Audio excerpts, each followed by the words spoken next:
Hi, welcome back. Today's lecture is about condition operators in Kotlin. Like you have seen in many other languages, we have if, else if, and then switch statements. So today we will try to explore a little bit of the condition structures, how these conditions works in Kotlin. So the first one is a very simple one. Let's say we have some variable. Let's say wall and n which is 4, and now we want to check if this number is greater than 4. We'll see that greater than 4, we'll print something greater than 4, and then if not, we can use it as it's not greater than 4. So let's say if n is greater than 4, uh, and then we can use else. So if it's greater than 4, so we can just print ln, and it's print greater, and if it's smaller, you can just say smaller. So this is a normal condition structure that you can use for Kotlin, or it is more like how we do it in Java. We have these conditions. It can be greater than or equals to, it can be lesser than equals to, it can be equals to, and it can be not equals to. So for now, our condition says that it should be greater than this to see if it's greater or lesser. So let's say if we press command enter and see what is being printed, you can see a smaller is being printed because the n is not greater. So let's say we get this thing, and the same condition is being used with greater than equals to. So it is, and we also mention greater or equals. So now if we try to execute it, it says that it is greater or equals. So this is how the very basic condition work. And let's say we have two number and we want to use the sum of both numbers. We have, let's say, well, n1 which is equals to 8, and now we want to check if this specific number, the first number, is greater than second number. So what we can do is n1 is greater than or equals to n1. So this is the very simple process. The simple condition, we actually use this greater than or equals to with n1, these two numbers that we had. And now if we press enter, you can see that the n1 is smaller than n. So this is very same like we have in the Java. Now the very good thing or interesting thing with Kotlin is that the next thing, and let's say we have a variable named um, variable n1, and let's say the value for this is 68, let's say.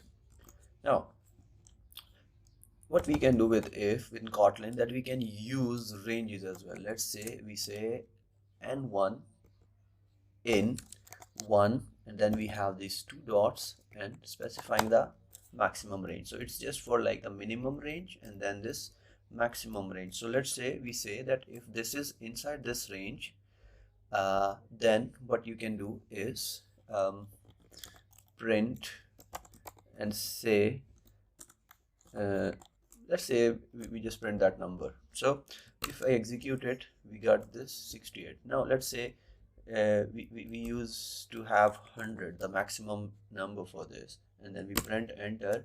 You see it also executed that like it's still in the range. But now let's say we use 101 and then press try to execute it. Nothing happens because this condition doesn't satisfy it. So this is what we can do with Kotlin. We can specify ranges. Previously, if we are using Java, we would have to do is like add a less than check and then a greater than check as well. But since that's not something, it can be done with Kotlin as well, but this is very more easier way and a clean way to do it with the ranges. Now the next part is if and else if, we are all familiar with this thing. Let's say we have wall grade which is equals to maybe 70, let's say 70, and then now we want to check if the grade is greater than 80. We can say it's A. So if grade is greater than 80, you can say that it's A. Now we can say even we can check more, is like if grade is greater than 70, uh, we can print ln as B, and the third one can be else print ln C. So we got this thing. Sorry, this should go inside this. Okay, now we have this one. If grade is greater than 80, it should print A. If it's greater than 70, it should print B, and else it should print C. Let's say I have the 71. So we have this value, and then we try to execute this. You see, it has printed B. It means this specific condition is being satisfied. And let's say if wall is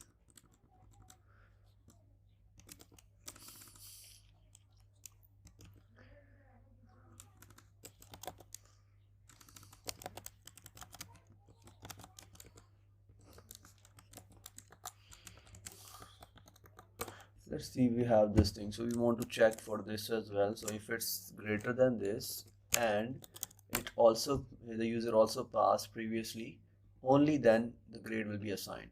So this is something that we can use. It's not very good example, to be honest, but let's say if he has passed previously, only then these two, as the C part will be used. So you can see that we have used the AND operator for this thing. There was a problem with the compiler, so I've just reset it and recreated the code. Now let's say the user has not passed, so let's say the value is false, and now if you try to execute it, the result should be C. So this is using if and else if, and then there is one more approach to do such stuff, is using when.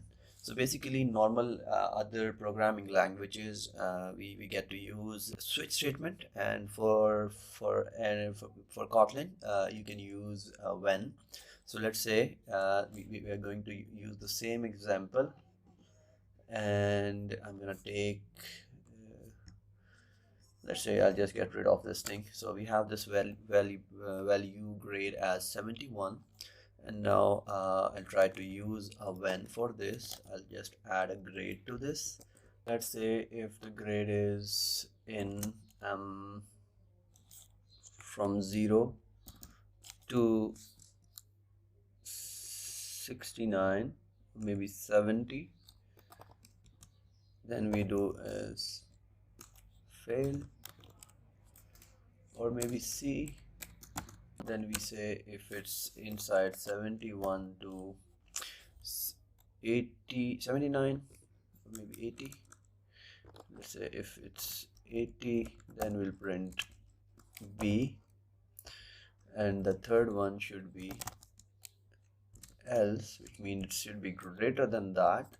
So for that you can say it's A. You can just print ln over here, print ln, and then you can just cut this thing over inside this, and then we can do this for this one as well.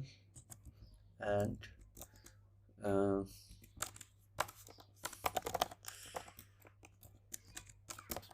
okay, so let's just try to execute it. And sorry, we don't have use this else for this one. You can also use this and then try to execute, and you see we got this B. This is something what we can do, and there is one more way.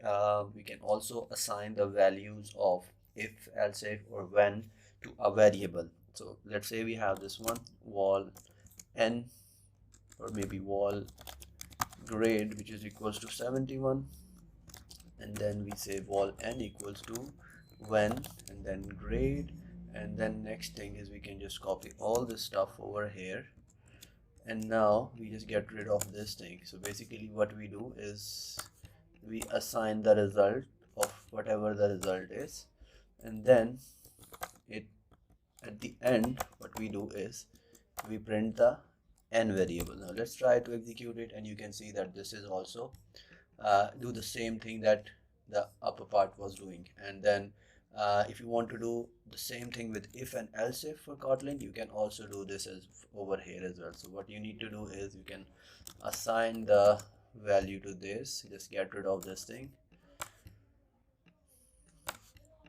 just assign just keep the result inside those curly braces, and then the next thing is use that variable for the printing in the end.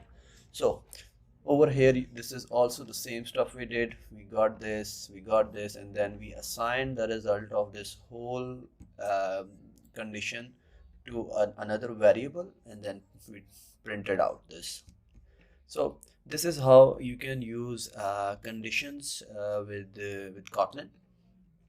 And I guess that's it for today. And then now we'll look into some other stuff in the next video.